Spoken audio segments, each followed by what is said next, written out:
સૌરાષ્ટ્રની વાત કરીએ, અમરેલી પંથકમાં ધોધમાર વરસાદ, રાજુલા, જાફરાબાદ, ખાંભા પંથકમાં પણ વરસાદ, રાજુલા શહેર અને જાફરાબાદ તાલુકામાં વરસાદ, જાફરાબાદ તાલુકાના ગ્રામ્ય વિસ્તારોમાં વરસાદ, ખાંભા શહેર અને ગીર પંથકમાં વરસાદી માહોલ, ખાંભાના બોરાળા, હનુમાનપુર, તાલડા, ડેડાણ સહિતના વિસ્તારમાં વરસાદ, ડેડાણના રોડ રસ્તા ઉપર વરસાદી પાણી ફરી વળ્યા છે. વાવણી બાદ વરસાદ થતા ખેડૂતોમાં ખુશીનો માહોલ જોવા મળી રહ્યો છે. તો સૌરાષ્ટ્રથી મોટા સમાચાર વરસાદને લઈને અમરેલીના ખાંભા પંથકમાં વરસાદી માહોલ છે.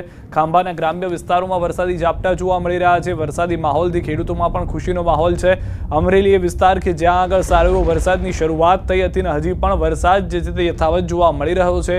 મેઘરાજાની દે ધનાધન બેટિંગ અમરેલીમાં છે તે દ્રશ્યો આપ જો. વધુ માહિતી ન્યૂઝ 18 સંવાદદાતા રાજન પાસેથી મેળવીશું. શું પરિસ્થિતિ છે રાજન સમગ્ર અમરેલીની?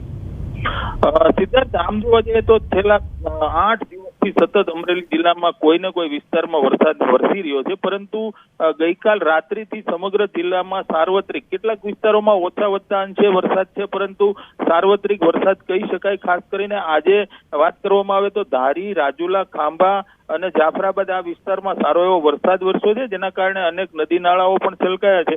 અને સૌથી મહત્વની વાત એ છે કે જે ખેડૂતોએ વાવણી કરી દીધી છે તેના પર જે આ વરસાદ વરસી રહ્યો છે તેના કારણે ખેડૂતોના ચહેરા પર પણ હવે ચમક દેખાઈ રહી છે. સિદ્ધાર્થ, આભાર સમગ્ર માહિતી બદલ. તો હાલમાં ખેડૂતોના ચહેરા પર ચમક, કારણ કે સારો એવો વરસાદ જોવા મળી રહ્યો છે. તો છોટાઉદેપુરમાં ધોધમાર વરસાદ વરસતા મુખ્ય માર્ગો પર પાણી ભરાઈ ગયા છે. નગર જિલ્લા સેવા સદન જવાના મુખ્ય માર્ગ પર ભરાયું છે પાણી. નગરના અનેક રસ્તા પાણીમાં ગરકાવ થઈ ગયા છે. જિલ્લા સેવા સદન જવાના મુખ્ય માર્ગ ઉપર પાણી ભરાતા વાહન ચાલકો અને લોકો અટવાયા છે. હવામાન વિભાગે આગાહી કરી હતી તે રીતે છોટાઉદેપુર જિલ્લાની અંદર વરસાદ વરસી રહ્યો છે. આપ જોઈ શકો છો કે છોટાઉદેપુર નગરની અંદર છેલ્લા 2 કલાકથી ધોધમાર અને અવિરત વરસાદ વરસી રહ્યો છે, જેના કારણે કેટલાક નીચાણવાળા વિસ્તારો છે કે જ્યાં પાણી ભરાયા છે.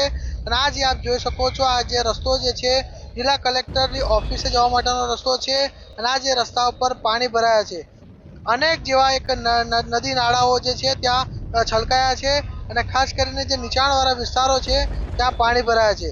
જે રીતે આગાહી કરી હતી તે રીતે છોટાઉદેપુર જિલ્લાની અંદર વરસાદ વરસી રહ્યો છે, એટલે જનજીવન પર પણ સીધી અસર થઈ હોય તેવું પણ લાગી રહ્યું છે. હાલ જે રીતે વરસાદ વરસી રહ્યો છે અને જે નીચાણવાળા જે વિસ્તારમાં પાણી ભરાયા છે, એટલે કहीं ખુશી કहीं ગમ જેવો માહોલ હાલ છોટાઉદેપુર નગરની અંદર જોવા મળી રહ્યો છે. સેજબ ખત્રી, ન્યૂઝ 18 ગુજરાતી, છોટાઉદેપુર.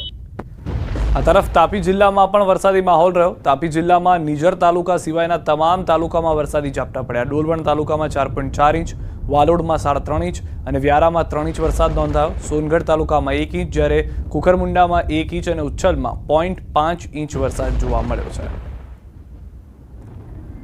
આ તરફ આણંદમાં પણ વરસાદી માહોલ છે. આણંદ શહેરના Indira Gandhi statue, 80 foot road, Vidyanagar લાંભવેલમાં 100 ફૂટ રોડ પર વરસાદ છે. વરસતા પાણી ભરાતા દ્રશ્યો આપ જોઈ રહ્યા છો. છેલ્લા 4 કલાકમાં 1.5 થી 2 ઇંચ વરસાદ વરસી ગયો છે.